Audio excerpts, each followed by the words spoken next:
Hello Facebook বন্ধুরা, আজকে পবিত্র জুম্মাবার কারখানা খুললাম। এখন আমার কিছু কাজ করতে হবে, কারণ হলো ভাগ্য অনেক ভালো। শুক্রবার হলে কাজ করতে বাধ্য হই, কারণ ওই ঢালাওয়ালারা মাল থেকে তৈরি করে, এই জন্য আমি পেছে করে দেয়। কাজ নাই, সপ্তাহে দুই চার দিন বসে থাকলে শুক্রবার কাজ করতে হয়। কী করবো, সব কিছুই মালিকের ইচ্ছা।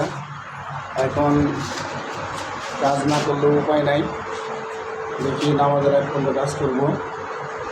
আপনারা সবাই দোয়া করবেন।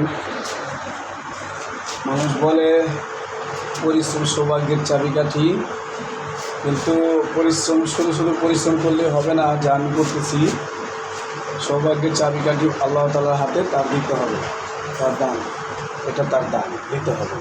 কিন্তু পরিশ্রম করলে শুধু পরিশ্রম করলে হবে না।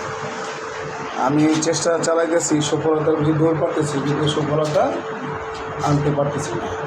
এটাও হয়তো আমার ব্যর্থতা বা উপরের ইচ্ছা। যাই হোক, সবাই দোয়া করবেন আমার জন্য। আমি এখন কাজ শুরু করবো ইনশাআল্লাহ। আসসালামু আলাইকুম ওয়া রাহমাতুল্লাহি ওয়া বারাকাতুহু।